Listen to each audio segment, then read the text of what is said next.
All right, so we are back on the W.a.d.e Concept presented by The Ring Magazine, and today I'm starting to question myself. What is the possibility that Jake Paul might not be as easy of a fight for Anthony Joshua as I previously thought? What if Jake makes this a little more difficult than we imagine? I'm not trying to talk nonsense, and I'm not even trying to be a contrarian. I am just looking at what I have seen in the last couple of days, and it's starting to make me wonder. Am I wrong about Jake versus AJ? Not like I think Jake will win the fight, because I think that's nonsense, but something's going on, and I can't quite figure it out. But Jake has a secret weapon. Apparently he has a couple of them, and I'm about to expose them right here for you guys, and then I want you to decide, what do you think? Will this help him? Will these secret weapons, will these things he was trying to keep quiet, will they help him beat AJ, or is it too little too late, both figuratively and literally? What do I mean? The breakdown.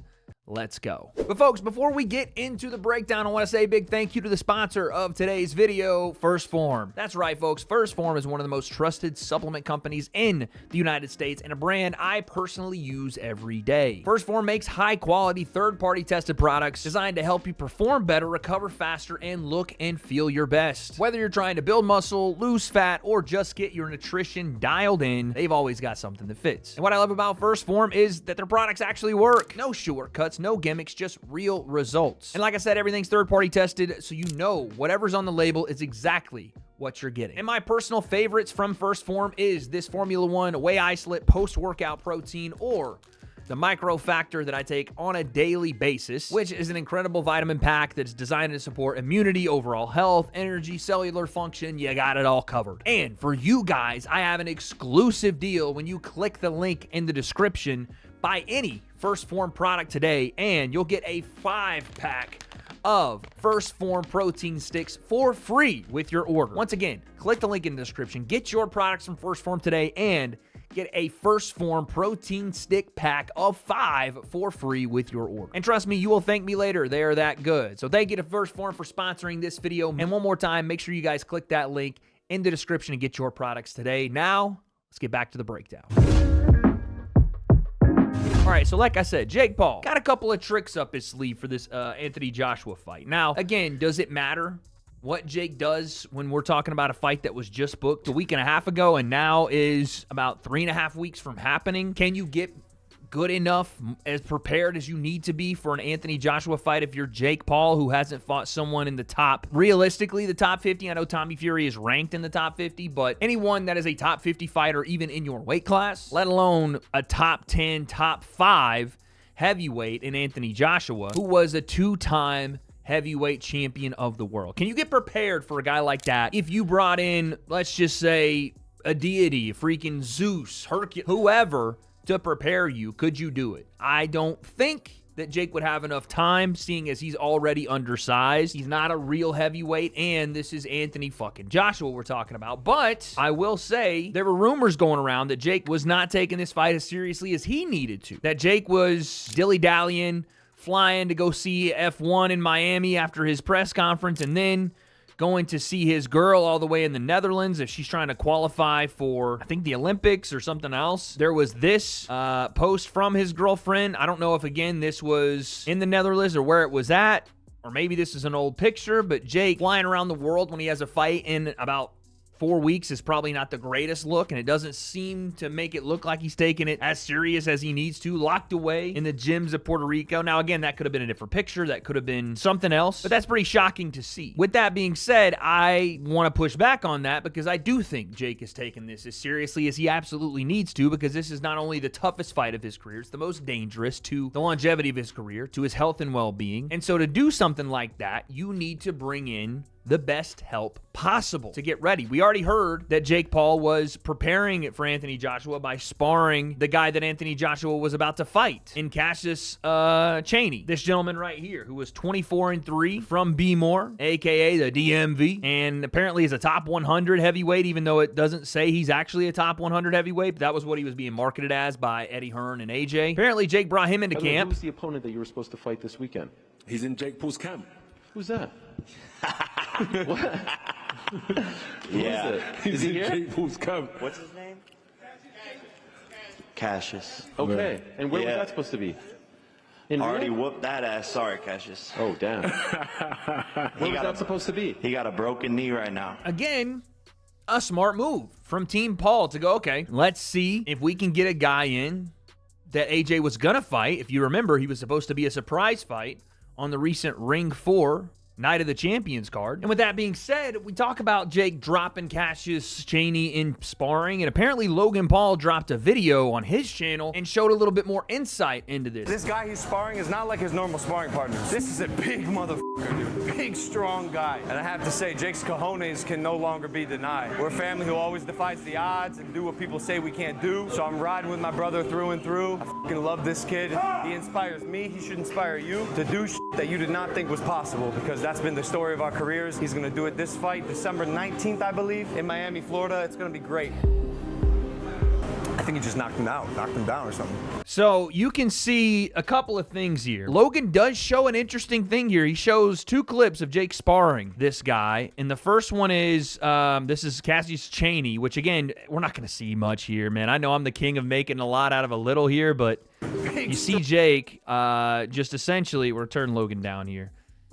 Just double jabbing his way in. Cassius goes high guard, straight back. I mean, nothing really to take away from that, right? It's just Jake getting, into the corner and double jabbing his way out, which is, good to do, right? You don't want to get pressed into a corner by AJ, although I do think, call me a bit of a conspiracy theorist, I do think if AJ is somehow to put Jake back on the back foot into a corner like this, that the overhand is coming out. The jab to the body overhand will be a weapon that Jake looks to a lot in this fight. He may spam it the entire fight because it's his best weapon, and it's one that potentially can change the fight if it's thrown up, at the right time and AJ doesn't see it. Jake could hurt him with that, but that's really all I see Jake being able to do. And that's not a dismissal of Jake's skills, whatever. It's just he hasn't experienced levels in this game, at least not under the bright lights. But you also see this clip. I think he just knocked him down or something. So you see Cassius limping. Jake did say he twisted his knee up or something. I'm not sure what actually happened here. Did he drop him in sparring? Did he drop him and he landed awkward because he dropped him on the knee? Was there a slip? I don't know. I'm not going to sit here and act like Jake dropped him or didn't, because we don't have the footage of that. And it was probably something where it was like, Logan, don't show the footage. But it is, up for speculation. Jake says he dropped him, or at least he hurt him and whipped that ass and then twisted his knee up or something. Regardless, my whole point is that they're at least doing something here. And that's what I want to see for this fight. They're trying to make something out of nothing in the time they have. And not just by sparring Cassius Chaney, but then Jake went and got some legit heavyweights in the camp. And I can't even believe he pulled this off and flew everyone out and got it all worked out. I don't know how many days they're going to be there. I don't know if they're a part of camp. But Jake wasn't just going out to spar number ranked 162 heavyweight in the world. He went out and got a trio of destroyer heavyweights. I have to say, this is insane stuff. This picture, I guess, was on his story, but Ring Magazine also posted it on their Twitter. Jake Paul sparring in the gym with heavyweights Jared Big Baby Anderson, Frank Sanchez, and Lawrence Okoli to prepare for his fight against Anthony Joshua next month. Now, this picture is fucking insane. Number one, you do have legitimate heavyweights there. Frank Sanchez, probably the most legitimate of them all right now, the Cuban Flash, is 25-1 with 18 knockouts. He did get beat by Cabiel, but he's a legit heavyweight. Sorry, ads are going crazy. Legit heavyweight. Got a win over F.A. Ajagba. What we thought was going to be America's great hope. Next great hope for heavyweight and Jared Anderson, and he may still be. We'll see. I don't know. He's 26 and came off the really bad loss to Martin Bakoli, but got a win back after that. We'll see where Jared Anderson's career goes. Hasn't went over Charles Martin, but that's a legit heavyweight. And then we have Lawrence Okoli, who was, a world champion at cruiserweight, which I don't know how he ever made cruiserweight because he's big as fuck. I did a commentary with him on one of the influencer cards, and the dude was taller than me and looked like he was all of 260 pounds, which is pretty much what he is now. And he's 22-1. Just moved up to heavyweight a couple of fights ago. So these are legit heavyweights that Jake has in camp. These aren't just heavyweight cans that he's coming in and sparring with. Now, when you look at this picture, the first thing that jumps off the page is that Jake looks like a youngster that hasn't quite fully grown into heavyweight, when in reality, this is as big as he's going to get. Well, I shouldn't say that. Who knows? But this is the biggest that Jake is. He's not naturally this height or this size. Like, he's a big dude for light heavyweight, but he's not a heavyweight. This is why the whole thing is preposterous that Jake is going up to challenge Anthony Joshua, because Joshua looks like a Coley. He does. And he looks like Anderson, and he looks like Frank Sanchez, real heavyweights of this era. Jake looks like a heavyweight from the early 1900s, where heavyweight champions were like 212 pounds. And the second thing you notice out of this is that Jake looks like he has just gone through a fucking war, and everybody else is chilling. Which, again, it could mean that Jake got smacked up in this sparring. It could mean that Jake is doing Shark Tank rounds. Can you imagine doing Shark Tank rounds against Jared Anderson, Frank Sanchez, and Lawrence Okoli? Again, unless you're a top 10 heavyweight in the world, that's fucking insane to even think about. And even then, Jake's doing it.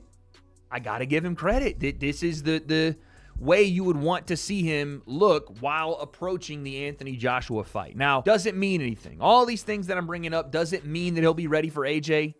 No. And yes, you can see it in practice and potentially try to mirror some of your game plan using these guys and their size and their reach and all that to try to emulate AJ, but I just think it's a different thing under the lights. And honestly, no offense to Jared Anderson, Frank Sanchez, Lawrence Okoli, AJ probably knock them all out. Lawrence would probably have the best chance of making the fight a bit more of a point fighting kind of, I don't want to say boring, but you know the way Lawrence Okoli fights. I think AJ would probably beat them all, to be honest with you. You never know. AJ's lost to Andy Ruiz, so maybe not. I don't know. But the point is, those guys I would think have a chance. I don't think Jake would beat any of those guys in a 10-round boxing fight. Maybe I'm wrong, and it's the right work, but I just don't think it's going to be enough. But again, there's more. Because again, I kind of wondered for myself, like, how does Jake even prepare for someone like this? What other secret weapons could he be hiding? And again, you see the heavyweights he's sparring. You see potentially the idea behind what he wants to do as he's backing himself into that corner and maybe jab to the body overhand. But there's another part of this, apparently, rumored to be, that Jake has been working on. A secret weapon in the form of a coach coming to his camp to help him prepare for AJ. And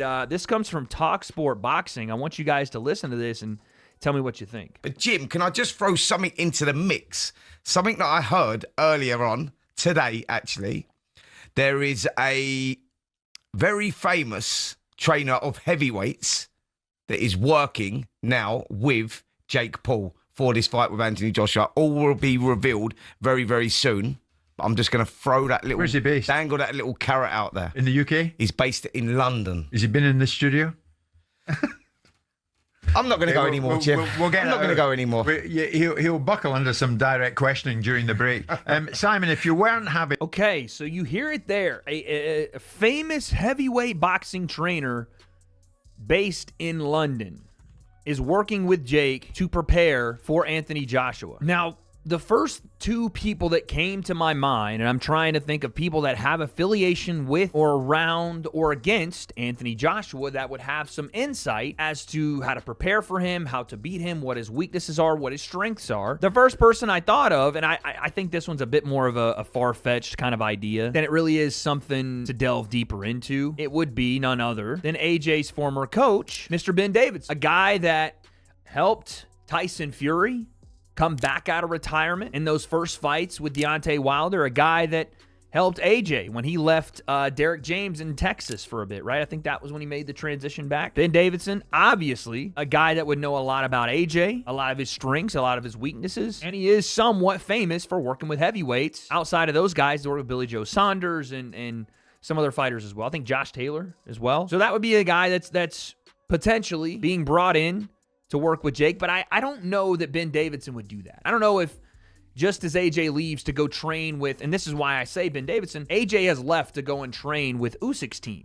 Left Ben Davidson, go train with Usyk's team. I don't know, because their relationship is so good, I don't know that Ben Davidson would just turn coat on AJ and help somebody prepare for him. Don't think that would happen, unless it was like a Tyson Fury who he already had a relationship with. So that leaves another individual. That leaves Mr. Don Charles. Don Charles, British boxing trainer, known for coaching Derek Chisora, but also known for coaching one Daniel Dubois, who just so happened, as you see here in this little very small picture down on the right side here, just so happened to, as of earlier this year, absolutely chin and stop AJ in dramatic, epic fashion in AJ's triumphant return after AJ stopped Francis Ngannou and had all his confidence back and was fighting for a world title, and Daniel Dubois said, "No, sir, not tonight." If this is true, it makes things very interesting. Don Charles was in a pretty much chaotic camp. If you guys remember with Daniel Dubois, it was like Daniel Dubois' dad was also kind of training him, which was an issue with Shane McGuigan when he was there. And then Don Charles came in, and it was chaos in the corner, and Don was trying to coach and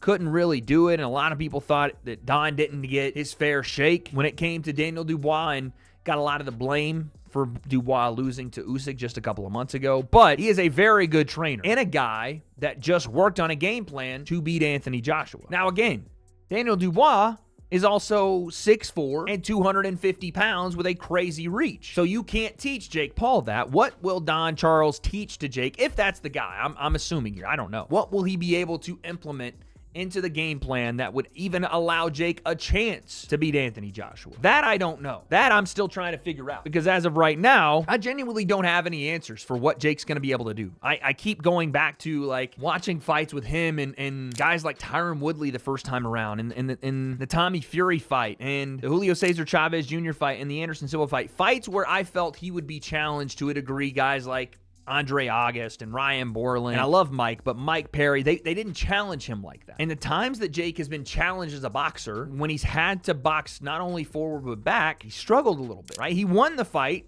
with Anderson Silva, having to do a bit of that. Great jab, won him the fight. He won the fight with Julio Cesar Chavez Jr. because Chavez didn't really throw any punches. But when Tommy stuck it on him with a jab, with a reach that was longer than Jake's, it frustrated him. It broke his timing.